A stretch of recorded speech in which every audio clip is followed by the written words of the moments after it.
नमस्कार. आकाशवाणी औरंगाबाद केंद्राच्या सायंकालीन बातमीपत्रात मी शुभांगी बिंदू आपलं स्वागत करते. केंद्रीय अर्थमंत्री अरुण जेटली यांनी आज राज्यसभेत वस्तू आणि सेवा कर विधेयक मांडलं. यावरची चर्चा सुरू करताना काँग्रेसच्या आनंद शर्मा यांनी या विधेयकात अजून काही सुधारणा आवश्यक असल्याचं नमूद करत यासंबंधीचे नियम ठरवले जाण्याची गरज असल्याचं मत व्यक्त केलं. आवश्यक वस्तू आणि सेवा 5% कराच्या भागात ठेवाव्यात अशी सूचनाही त्यांनी केली. काँग्रेस नेहमीच या विधेयकाच्या बाजूनं होती असंही शर्मा यांनी नमूद केलं.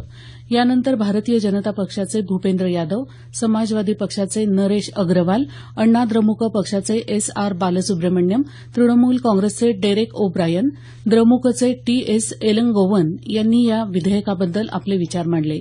जीएसटीबद्दल राज्यांच्या काही तक्रारी असतील तर केंद्र सरकार त्या किती दिवसात सोडवणार याचा खुलासा सरकारनं करावा, तसंच शेतकऱ्यांना या करातून सूट मिळणार का याचाही खुलासा करावा अशी मागणी करत नरेश अग्रवाल यांनी या विधेयकाला समाजवादी पक्षाचा पाठिंबा असल्याचं यावेळी सांगितलं.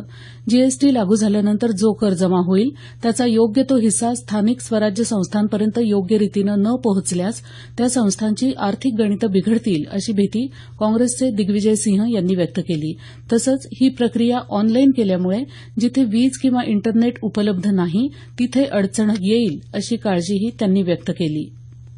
उत्तर प्रदेश आणि तामिळनाडूनंतर महाराष्ट्रातल्या शेतकऱ्यांनाही कर्ज माफ करावं यासाठी राज्य सरकारवर विरोधकांचा दबाव वाढला आहे.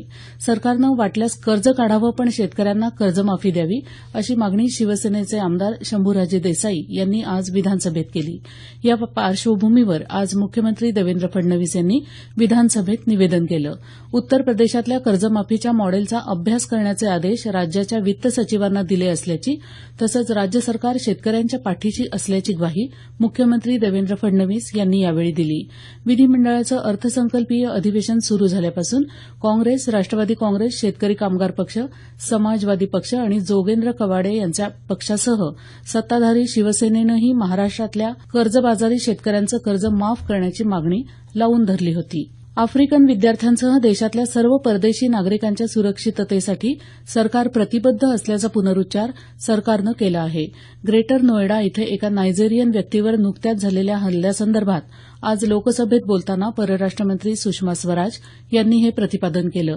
ही घटना दुर्दैवी आणि दुःखदायक असल्याचं त्यांनी नमूद केलं.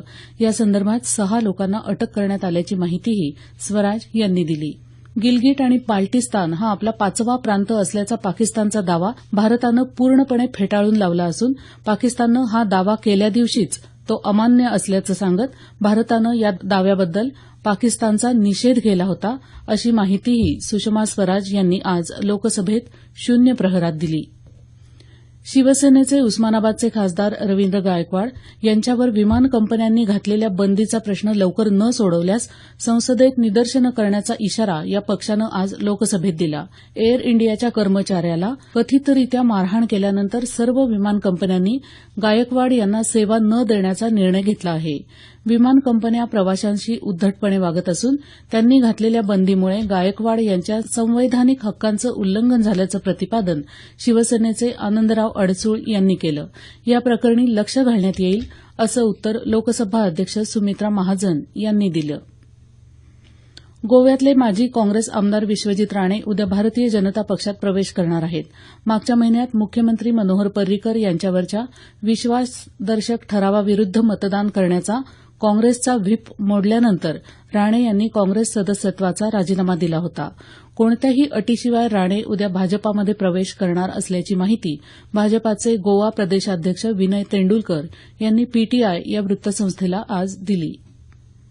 शासनाच्या सेवा निश्चित कालावधीत आणि पारदर्शकपणे मिळाल्या पाहिजेत यासाठी नागरिकांनी सेवा हक्क कायद्याचा जास्तीत जास्त वापर करावा असं आवाहन राज्याचे मुख्य सेवा हक्क आयुक्त स्वाधीन क्षत्रिय यांनी केलं आहे.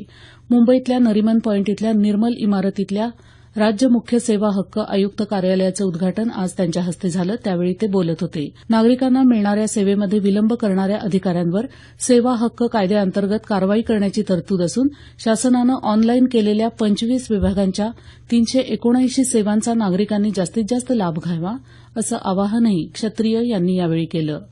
याबरोबरच हे बातमीपत्र संपलं. आमचं यानंतरचं बातमीपत्र उद्या सकाळी 6:50 वाजून